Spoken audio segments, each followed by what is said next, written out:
David Johnson, Masterclass Crowdfunding.com. In this short video, we're going to look at an introduction to crowdfunding. Crowdfunding is changing the way businesses raise finance. It is an exciting way of unleashing people power to help bring new ideas to market without having to rely on traditional fundraising. But what exactly is crowdfunding?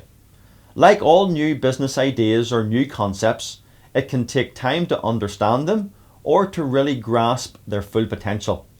Masterclass Crowdfunding.com is an educational platform, an online community if you will, designed to help explain and to promote the crowdfunding industry. Crowdfunding is a form of alternative finance. If we go back before the credit crunch of the late noughties, the main source of startup funding or cash injection to a small business was the bank. The nature of bank lending has changed significantly in the last 10 years, and there's now a computer says no syndrome, where lending decisions are made on the press of a button rather than the merits of the applicant or the business idea.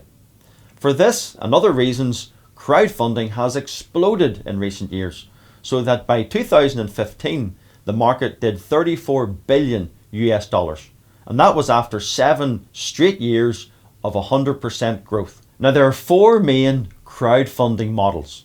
There's reward crowdfunding, there's social causes or charity crowdfunding, there's equity crowdfunding, or debt lending crowdfunding. Let's look at each of these individually. First of all, reward-based crowdfunding. In this model, projects or businesses offer a predetermined reward to someone willing to pledge funds to the project. It is usually all or nothing funding. What I mean is, as an example, a target of 10,000 is set for a 30-day campaign. If at the end of 30 days only 9,000 has been pledged, then the campaign fails and no funds are collected. However, if the target of 10,000 is met or exceeded, then the funds are collected and the rewards confirmed and sent out in due course. The best known reward crowdfunding companies are Kickstarter and Indiegogo, both based out of the US, while in the UK there are companies like Crowdfunder.com. We then have charity or social causes. This is also known as donation crowdfunding, as people simply donate or give money to the project without receiving anything in return. Examples of this model would be JustGiving.com or GoFundMe.com. The next model is equity crowdfunding. This model is becoming very popular. This is where a crowd of people invest in an early stage company in exchange for shares in that company. As a shareholder, each investor is a partial owner of the company and therefore stand to benefit if the company does well.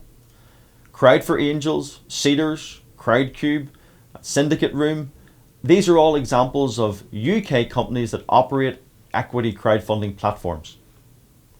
We then have debt or peer-to-peer lending crowdfunding. This is where a large number of retail investors lend money through a platform to a business or individual.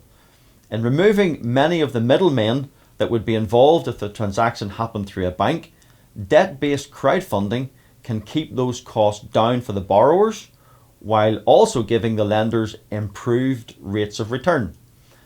Zupa, LendInvest, Funding Circle, Rebuilding Society, Assets Capital, these are all UK companies that operate the lending or peer-to-peer crowdfunding model. These last 2 models are investments, not simply pledges, and fall under the FCA for compliance. So that's an introduction to crowdfunding and 4 main types or models.